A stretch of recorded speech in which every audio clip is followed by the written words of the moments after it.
O pregador que não ora, ele está negociando o poder de Deus em seu ministério. Em João capítulo 8, a Bíblia diz no versículo 1 que Jesus está no monte orando. No versículo 2, ele está no templo pregando. E observe que antes de pregar, ele ora. Antes de falar com pessoas, ele ora. Antes de falar de Deus, ele fala com Deus. Por que antes de falar de Deus, ele fala com Deus? Porque ele sabe que o segredo do ministério dele é a oração. Ele gasta tempo orando e ele gasta tempo pregando. O problema de muitas das nossas mensagens, muitos dos nossos pregadores, é que eles querem falar muito de Deus e querem falar pouco com Deus. Uau. E eu descobri lendo a Bíblia que o que vai potencializar as nossas mensagens, vai dar poder e fervor para as nossas mensagens, é justamente o tempo que nós passamos em oração. A Bíblia diz que Jesus passava madrugadas orando. Mas só que Jesus, ele não orava apenas para pregar. Em Lucas 22, Jesus disse: orai para que não entreis em tentação. Então ele está dizendo, eu não oro apenas para pregar, eu oro para ficar de pé depois da pregação.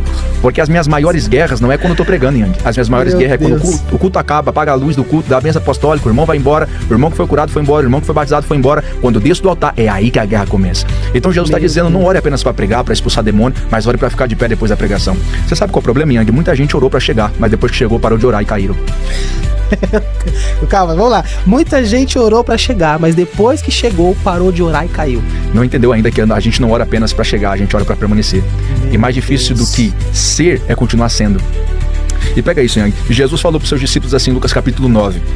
Eis que vos dou poder para expulsar demônio. Se Jesus disse isso pra você, Yang, eis que vos dou poder para expulsar demônio, qual é a sua reação? Eu vou expulsar demônio. E foi isso que os discípulos fez, foi atrás de demônio. No versículo 45 do mesmo capítulo, eles acham demônio. Sai, demônio! E o demônio diz, vou sair não. Sai porque é no nome de Jesus. Não vou sair. Sai, não vou sair. Eles ficaram frustrados, decepcionados. E disseram, Jesus, que história é essa? Tu manda a gente expulsar demônio, o demônio não sai. E Jesus disse, essa casta.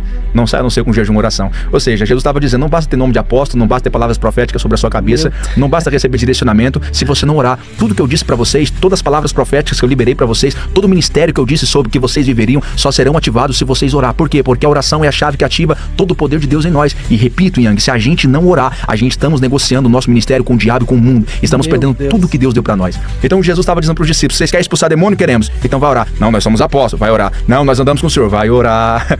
Em Lucas capítulo 22, esse mesmo Jesus que manda os discípulos expulsar demônio, curar doente, pregar a palavra, Lucas 22, o texto diz, vinde orai. O mesmo Jesus que te chama para o ministério é o mesmo Jesus que te chama para orar. Então se você quer atender uma agenda e não quer atender o chamado à oração, irmão, você tá fraco. Você tá fora do propósito. Você atende a pessoa te chamando para pregar, mas não atende Jesus te chamando para orar. Atende as pessoas te chamando para cantar, mas não atende Jesus te chamando para orar.